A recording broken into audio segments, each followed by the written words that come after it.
Kementerian Komunikasi dan Informatika menyatakan Pusat Data Nasional yang diserang ransomware adalah Pusat Data Nasional 2 di Surabaya, Jawa Timur. Sementara Pusat Data Nasional 1 di Jakarta dan Web Storage di Batam masih aman. Namun Kominfo mengakui seluruh data yang diserang telah dienkripsi oleh virus ransomware dan tidak dapat dipulihkan.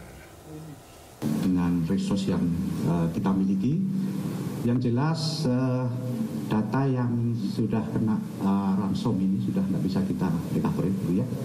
Jadi kita menggunakan sumber daya yang masih kita miliki. Yang nomor satu, kita mengidentifikasi ada tenan-tenan yang masih memiliki backup, ya pelayanan publik. Dan hari ini sudah ada lima tenan yang pulih. Yang pertama adalah imigrasi, Kementerian Hukum dan HAM, kemudian LKPP, itu layanan sikap, kemudian Kementerian Koordinator Marves, layanan perizinan event, Kota Kediri, ASN Digital, dan Kemenak Sihalal. Kita berharap setiap hari bertambah tenan-tenan ataupun KL yang pulih. Terganggunya layanan publik berbasis siber akibat serangan ransomware dikritik oleh pakar telematika Roy Suryo. Ia mengingatkan pemerintah jangan remehkan serangan ransomware ini karena akan berakibat fatal.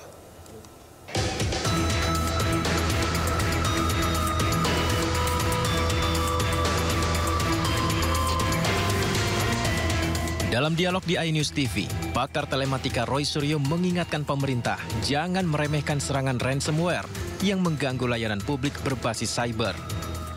Karena serangan ransomware ini membuktikan Pusat Data Nasional Indonesia masih sangat rapuh.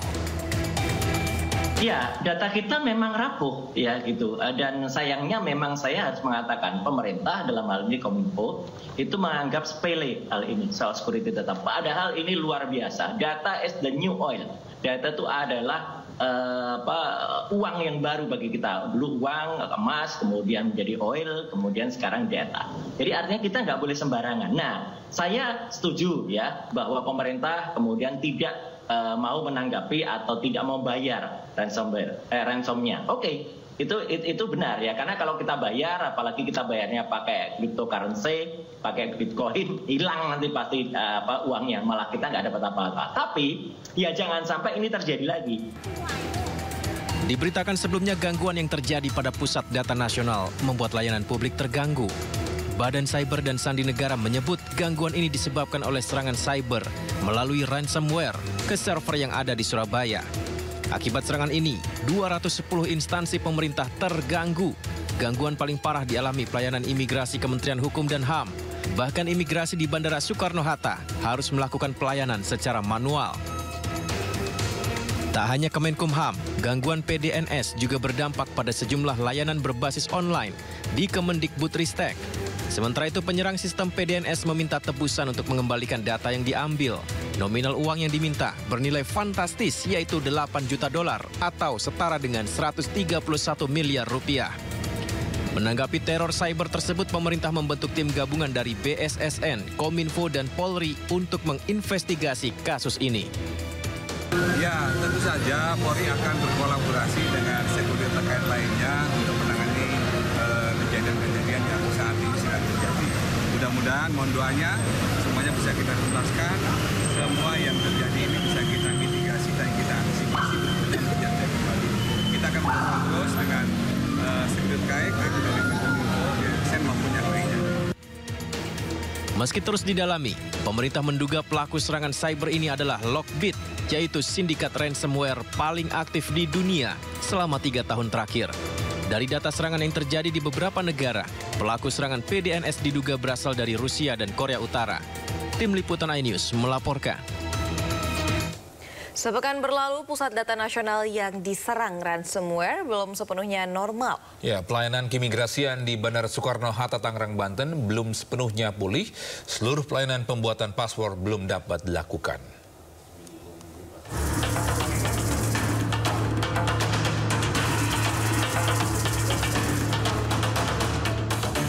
Pemohon paspor datang silih berganti, namun mereka harus gigit jari. Kantor pelayanan pembuatan paspor sehari jadi, unit pelayanan teknis imigrasi Bandara Soekarno-Hatta, Tangerang, Banten, masih tutup. Pelayanan masih ditutup lantaran server pusat data nasional yang diserang ransomware belum sepenuhnya normal. Para pemohon yang ingin memperpanjang masa berlaku paspor kecewa, padahal tak sedikit dari mereka harus segera terbang ke luar negeri. Sangat nggak worth it ya, untuk kondisi urgent seperti ini, mereka pelayanannya nggak jelas dan apapun masalah yang ada di pusat ini kita semua tahu, cuman untuk tempat yang benar-benar urgent seharusnya tetap standby dengan alasan apapun. Enggak, kita dari Tuti Alawiyah disuruh kemari, tapi kok digembok, jadi kan harusnya yang transparansi ya, makanya cukup sangat disappointing. Kondisi serupa terjadi di kantor imigrasi kelas 1 Tanjung Perak, Surabaya. Sebanyak 2.600 berkas permohonan paspor yang biasanya 1 hari selesai masih tertunda. Kantor imigrasi kelas 1 Tanjung Perak, Surabaya masih menerima berkas permohonan, namun penyelesaian pembuatan paspor belum dapat dipastikan. Ya, mungkin paspor ini akan mengalami penundaan paspor selesai. Tetapi untuk menerima berkas permohonan, kami selalu menerima berkas permohonan baik melalui paspor maupun melalui kami pikir itu tidak ada. Ya, dalam artian data-data itu akan tetap ada ya di pusat data keimigrasian, sehingga rekan-rekan baik itu di Direktorat Jenderal Imigrasi maupun di Kanwil Tanjung Perak ya senantiasa menjaga kerahasiaan data tersebut. Pelayanan publik keimigrasian lumpuh sejak Kamis 20 Juni lalu. Kondisi ini terjadi setelah Pusat Data Nasional PDN diserang peretas menggunakan ransomware. Sebagian layanan keimigrasian telah dapat dipulihkan, namun pelayanan pembuatan dan perpanjangan masa berlaku paspor belum dapat dilakukan. Tim Liputan iNews melaporkan. Kita beralih ke informasi Pilkada Serentak 2024. Partai Golkar masih menimbang-nimbang Ridwan Kamil untuk maju pada Pilkada Jakarta. Ya, Golkar masih melihat hasil survei sebelum memutuskan majukan RK di Pilkada Jakarta atau Jawa Barat. Sementara itu, sejumlah baliho Raffi Ahmad bersama adik iparnya Richie Ismail alias JJ Govinda terpampang di Jalan Raya Lembang, Bandung dan ramai diperbincangkan warga.